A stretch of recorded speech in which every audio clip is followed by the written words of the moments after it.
Hello and good afternoon, and I hope that the event hosted today by our good friends at CESI is going well. I'm very sorry that I'm not able to attend either in person or indeed live online, but we have a board meeting this afternoon. My name's Heather Roy and I'm the Secretary General at EURODIACONIA, and as EURODIACONIA we have had a long history of cooperation with CESI, looking at a number of different topics such as investment in social policies and ensuring a fair and just transition. But the topic that we are looking at today and in your event today is equally important to us, and that's ensuring that we have welcoming communities. Welcoming communities for people who seek asylum in the European Union, who seek to live through migration in the European Union, and looking at how we are sure that we have coordination and cooperation with public authorities, with trade unions, with civil society to make those welcoming public spaces, public communities, and ensure that people have the services that they need. Within EURODIACONIA, we have 58 members in 32 different countries.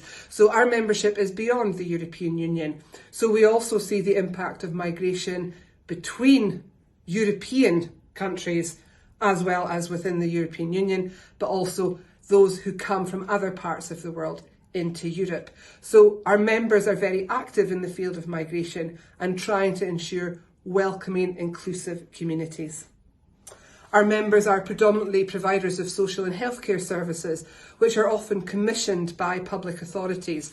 Therefore, your theme of having resilient and performing public administrations is very important to us, because as partners in the delivering of services, we need that strength and that resilience.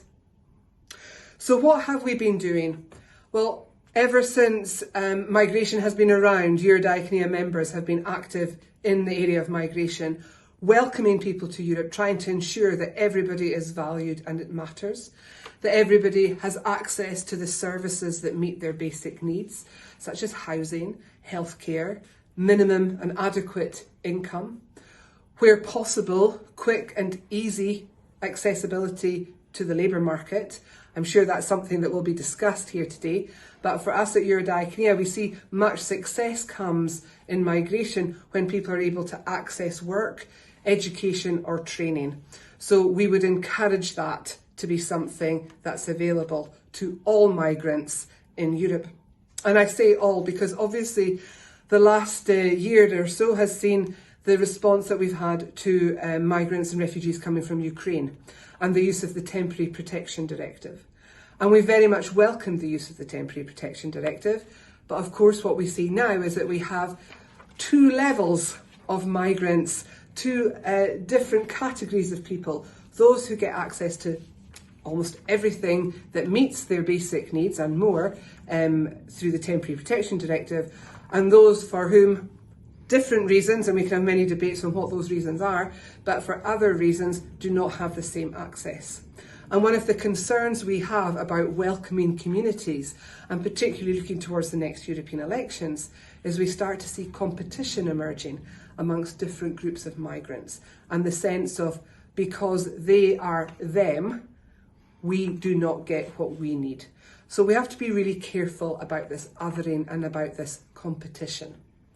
So within EURODIACONIA, across our membership, we try to find ways to ensure that everybody gets access to what they need. And indeed, we have seen members such as Diaconia Deutschland working with private companies to ensure accommodation is available, setting up reception centres at train stations and bus stations across Germany. Many organisations have been on the front line, as it were, as people have crossed over from Ukraine into the rest of Europe. I just think of our members in Poland, in Hungary, in Slovakia, all the countries along the Ukrainian border, Romania. But of course, what we've seen then is a secondary progression going from the border countries where some immediate needs were delivered to Germany, to France, to Sweden, to places where there are more longer term services needed. And that's where there has to be much more integration with the public authorities. We have seen a lot of money being raised, and a lot of that has been in the initial emergency response. But now we need to see long-term investment in the services that are needed to support people from Ukraine and from other countries to integrate into our societies. That needs investment. We can't do that just off the back of fundraising for a crisis. It needs to be a political strategy to invest in the inclusion of migrants, invest in resilient and performing public services, invest in resilient and performing public administration. So that's what a lot of our members are doing at the moment, providing those services, giving that access and trying to ensure that that investment is available. We can give you plenty practical examples of that. We see where members are providing psychosocial counselling in some of the Nordic countries to people coming from Ukraine. We have seen local initiatives of people being buddies with people from Ukraine. But again, all of this has to be underpinned by a structural approach that ensures that everybody has the opportunity to integrate and be part of our society, wherever they come from and whatever reason they are here. So I hope that that's a helpful contribution to your debate this afternoon, and I look forward to catching up with friends and colleagues from CESI and hearing more about your discussions. Thank you.